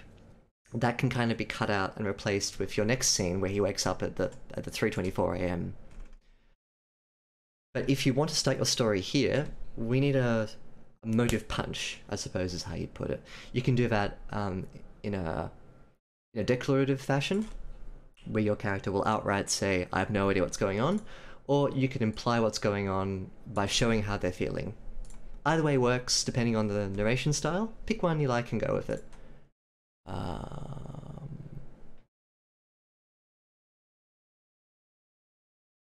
Yeah, that's right. I think you can double up. Doubling up isn't bad if they're different inflections on the same idea. It's more like sort of solidification. Ever seen this suggests like the physiological description would be better than all the questioning, especially if it's doubling something from another paragraph. I think I'd agree with that too. Unless you want to have a very specific style of narration, where your narrator is a bit more distant and aloof, but then for the start of a story, that's difficult to pull off. I think the physiological description's probably a better way to go. Like this one here. So he just doesn't want to lie in bed feeling covered in sweat and able to sleep, so they decide to do something about it. Yeah, definitely. My impression is that he's also waking up from a dream as well. Rather than restless, rather than insomniac, he's being ripped out from a dream. And it's totally fine to then give a reason as to why, and then double up on being like, what was going on? Was I having a dream? Is there something I've forgotten to do? That's like, here's how I feel. Up here, the why. Here's why I might be feeling that way. And you fuse those elements together, and you get the Captain Planet of a story introduction.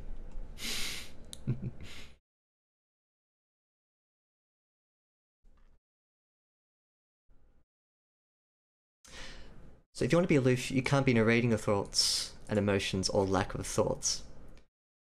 I think that's right for most first-person style narration stories, unless in the very specific example of like, let me tell you about a story that happened to me 3 weeks ago. Here's what happened. That kind of narration may be a bit more meta, I suppose.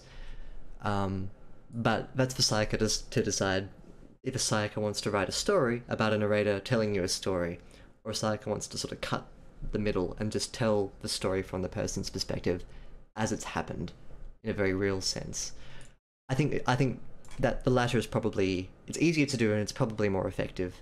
The former is it's like an older style of telling a story, isn't it? Yeah. Cheers. I might call that there for your story. I could talk a bit more about it, but I think I'll probably go over time. Yeah. And I think Ever Seen This had a good, he was on the wavelength here about the best way to really make this I'm assuming you're a he or she, to make this a bit more sort of motive forward. Yeah, I mean, once you get both elements working together, it'd be good. He. Neat. Okay, cool. Seikoj asked on Discord what I'm reading. Here are my socks. Hey, give me a sec.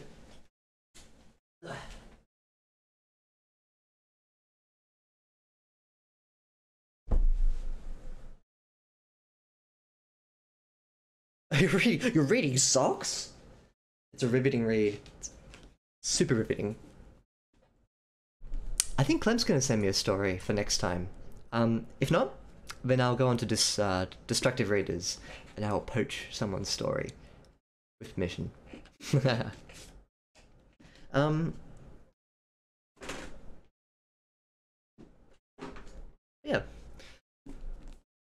So just quickly before I wrap up stream, I'm reading this now. All the Birds in the Sky by Charlie Jane Anders. No idea what it's about. I haven't read the blurb, so I'm like 2 pages in. But so far there's a bird in it, and I'm happy. Patricia is a witch who can commune with animals. Lawrence is a mad scientist and inventor of the 2-second time machine. As teenagers, they gravitate towards one another, sharing in the horrors of growing up weird, but their lives take different paths. When they meet again as adults, Lawrence is an engineering genius trying to save the world and live up to his reputation in near-future San Fran. Meanwhile, Patricia is a graduate of Elsie Mays, a hidden academy for the magically gifted, working hard to prove herself to her fellow magicians and secretly repair the Earth's ever-growing ailments. I thought this was literary fiction. I didn't even read the blurb when I bought this story. Somebody recommended this book to me and they're like, yeah, it's like Cloud Atlas, sort of. And so I was like, oh, okay, I'll pick it up. And also the cover represents like, it looks like literary fiction. I don't know what to feel anymore. I'll let you know what it's like. The other one I picked up yesterday was, this one. Who Fears Death? Not me. I'm fearless. Who Fears Death? By Nadeni Okoraphor, which won the World Fantasy Award. There's a World Fantasy Award, apparently. Which sounds pretty heavy.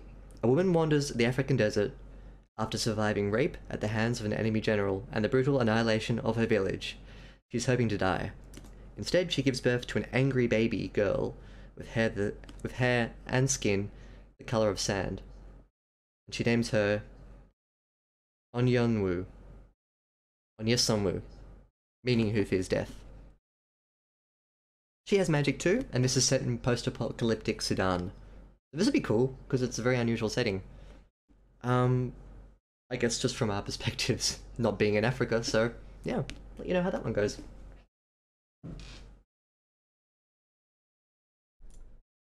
Yes, please do, Emma the Ruthless. Please do, send me something to edit. Gimme. Send it to email, send it to Discord, however you like. Clem, Emma, whoever sent it to me first gets the next edit, and I'll slot the next person in afterwards. I do like a good bird story. This is true. Oh yeah. There is a bird playing a major role in green. Yeah.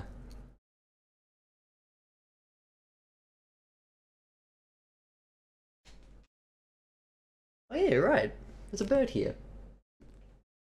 I'm really stupid sometimes. Like, I like to think I'm not, but I am. I didn't notice the bird. Look, it's right there. Do you see the bird? Do you see it anywhere? I don't see it. Oh my god, I'm stupid. Anyway.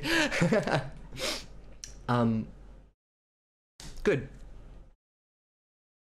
Clem, Emma, it's a race. It's the amazing race, except instead of money, you get an edit. And the second person gets an edit. So it's actually not at all like the amazing race. And there are no clues. And you don't have to go anywhere. And you're not working in teams. I didn't notice the bird, didn't notice the blurb.